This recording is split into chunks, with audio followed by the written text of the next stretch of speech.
आए होंगे, लेकिन उन्होंने पूर्ण सहयोग देकर के अपने परिवार को भेजकर इस कार्य में इस धर्म प्रभावना में 4 चांद लगाए हैं कि अपने घर के 4 सदस्य भेजे हैं कि जाइए आप उस विधान में बैठे। मैं नहीं जा पा रहा हूँ, कोई बात नहीं है, पर आपको क्या करना है, उस विधान में बैठना है।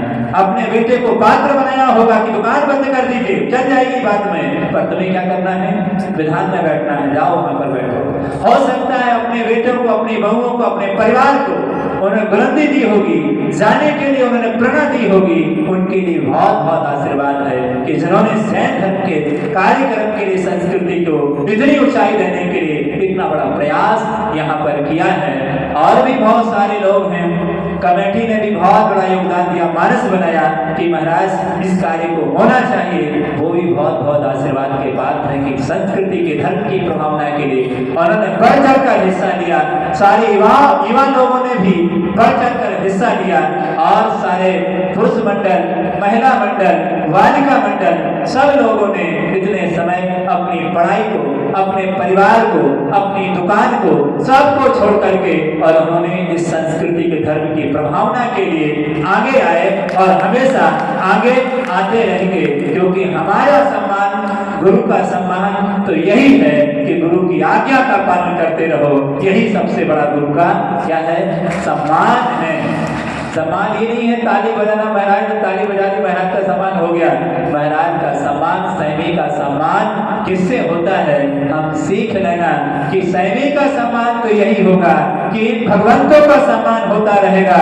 जिस धर्म की ध्वजा को यदि हम ऊपर लहराते हुए देखते रहेंगे तो इससे बड़ा हम सम्मान अपना नहीं समझते। कि जिस नगर में मैंने छात्रावास किया है, जिस नगर में मैं आया हूँ, जिस नगर में गुरु महाराज ने आशीर्वाद देकर के भेजा है, उस धर्म की संस्कृति को, उस धर्म को, महावीर के नाम को आपके घर तक पहुंचा सका महावीर को, तो मेरा आना आपके गांव में सार्थक हो गया।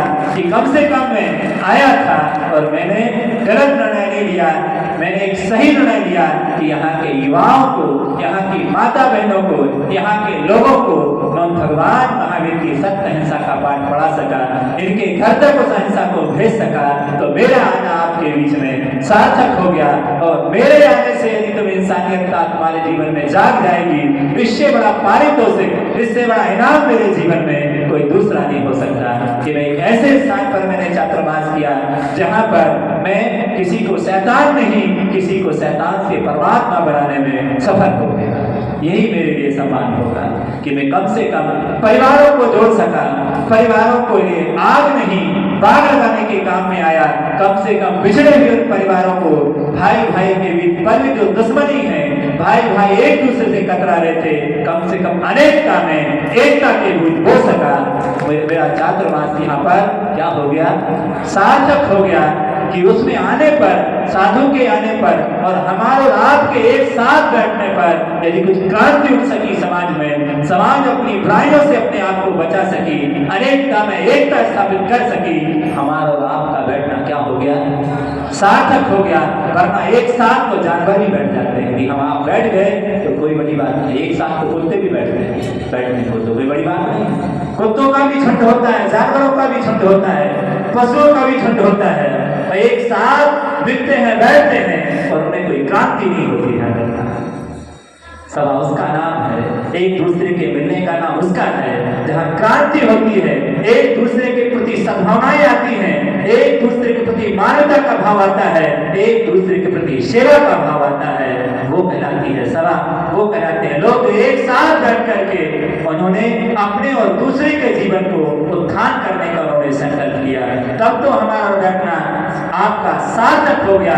वरना में समझूंगा कुछ नहीं हुआ।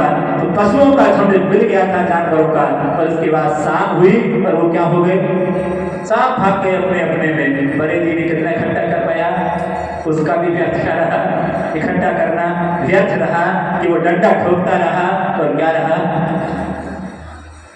क्या और झुंड में से निकले और वो क्या हो गए।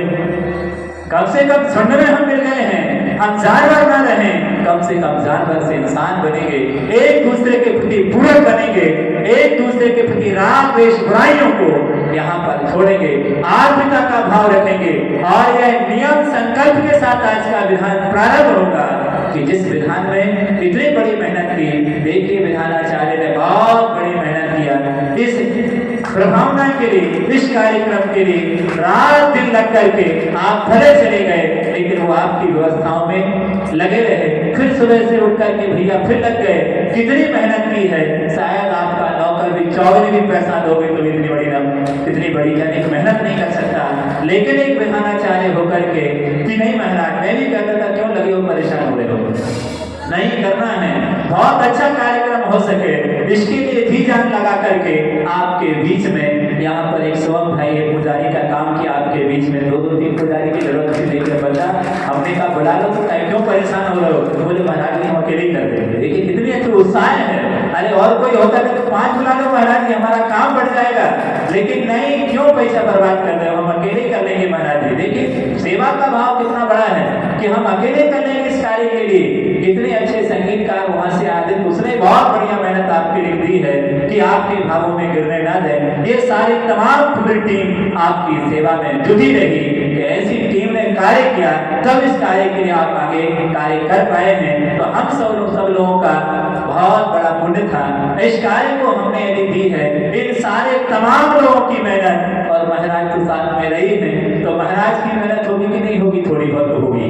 अब थोड़ी बहुत मेहनत भी होगी तो क्या करना चाहिए। पूज्य आचार्य भगवंत आर्य सागर जी महाराज का, आचार्य भगवंत विद्यासागर जी महाराज का बात यहाँ पर नहीं है, फिर भी उनका भी आशीर्वाद रहा होगा।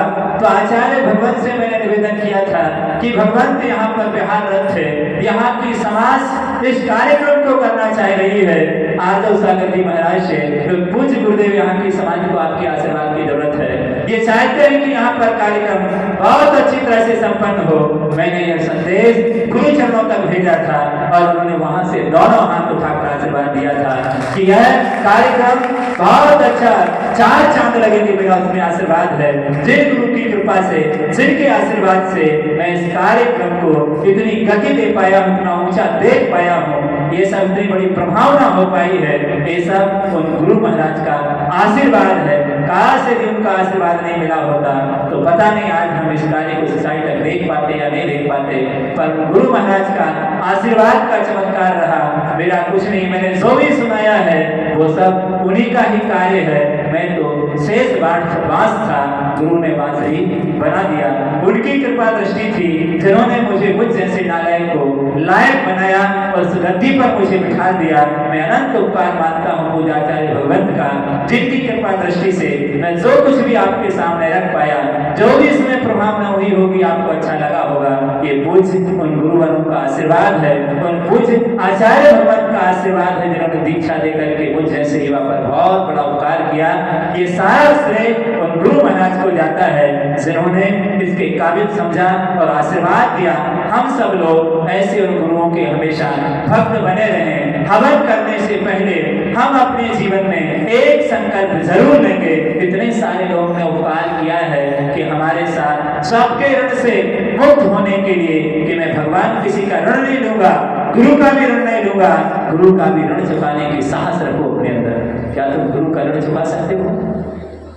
चुका सकते हो? भगवान का ऋण चुका सकते हो? नहीं चुका सकते, लेकिन मैं कहता हूं तुम गुरु का ऋण चुका सकते हो।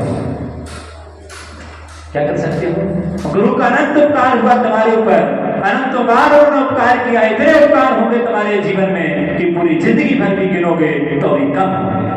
इतना उपकार है गुरु का तुम्हारे ऊपर, लेकिन फिर भी तुम भी गुरु पर उपकार कर सकते हो। गुरु के उपकार से ही नहीं दबे रहना है, आप भी ऐसा कार्य करना कि भगवान महावीर आपका उपकार मेरे ऊपर है, लेकिन मैं भी आपके ऊपर मेरा उपकार